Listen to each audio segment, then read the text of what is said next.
Magandang umaga mga kabutihan. Sa ngayon, tatalakayin natin ang tungkol dito sa San Benito na ito'y isa sa mga sikat na medalyon o Saint Benedict.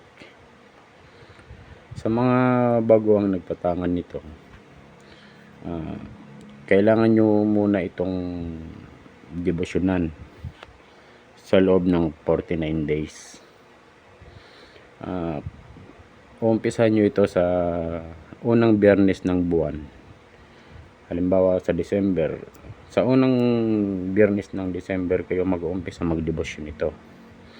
Araw-araw yon sa loob ng 49 days. Ang oras ay alas 6 ng umaga, alas 9 ng umaga, alas 12 ng tanghali, alas 3 ng hapon, alas 6 ng hapon at alas 9 ng gabi. Basta wag lang lalampas ng alas 12 ng madaling araw ang simula ng pagdebosyon nito.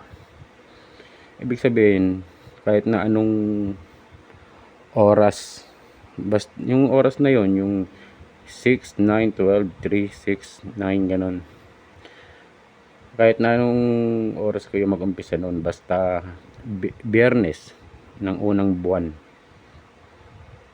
sa unang biyernes ng buwan kayo mag-umpisa. Kailangan nyo itong debosyonan. Ang dasal nito ay 3 Ama Namin, 3 Aba Ginoong Maria, 3 Luwalhati at 3 Sumasampalataya. Pag natapos nyo ang 49 days, dadasalan nyo na lamang ito tuwing Martes at Biyernes sa ganong oras din, kung anong piliin yung oras sa mga yon. Ito guys ay pag nadasalan nyo na, isusunod nyo itong mga orasyon na nandito na mismo nakasulat gaya nitong sa ibabaw nito, ang nakalagay dito ay Pax. Ang ibig sabihin yan, peace. Ito namang dito na BRS, ang ibig sabihin yan ay Body Retro Satana.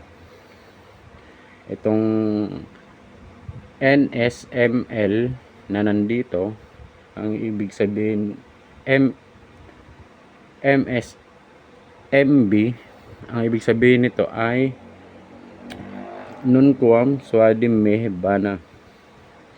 Itong dito naman na SMQL, ito ay Sunt Mala Quaye Bibas. Tapos itong dito sa isang taas na ito ay IVB, ito ay FC Benina Bibas. Ito namang CSSML, ang ibig sabihin nito ay Cruz Sacra Set Mehe Lux. At itong NDSMD, ito yung nangungulugan ng Non Dracos Set Mehe Lux. At ito namang sa gitna na CSPB, ito ay Cruz Sancti Patrae Benedicte. Kaya ito, pagkatapos nyong dasalin ang 3 Ama Namin, 3 Aba Ginoong Maria, 3 Luwalhati at 3 Sumasampalataya, isusunod nyo itong orasyon na ito.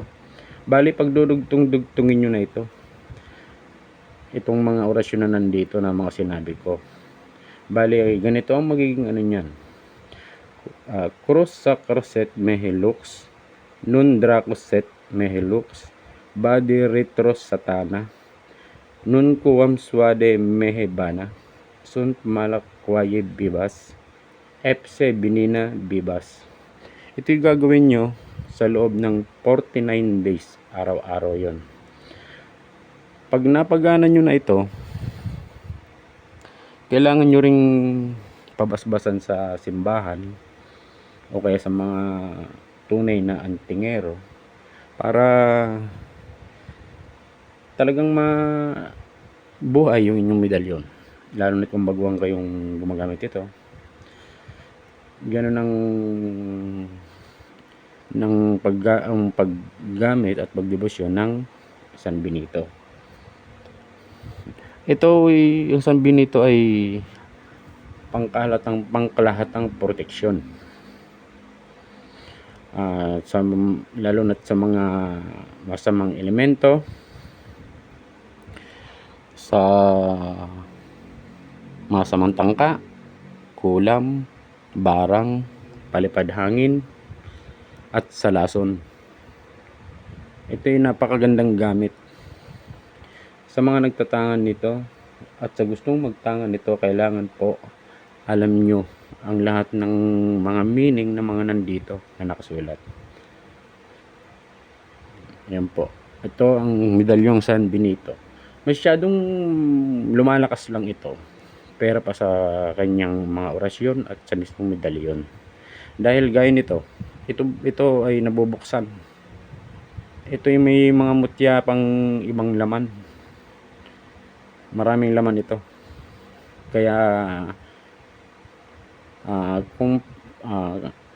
kumpara sa mga normal na San Benito na medalyon, ito ay mas marami itong dahil sa normal pa lang na San Benito ay powerful na, lalo na ito na nalalaman ng mga iba't ibang mutya. Yun lang po guys. Maraming salamat po sa mga nagsusubscribe at laging nanonood ng mga video ko. Sa mga hindi pa po nag-subscribe, pak-subscribe naman po. Salamat po at magandang umaga.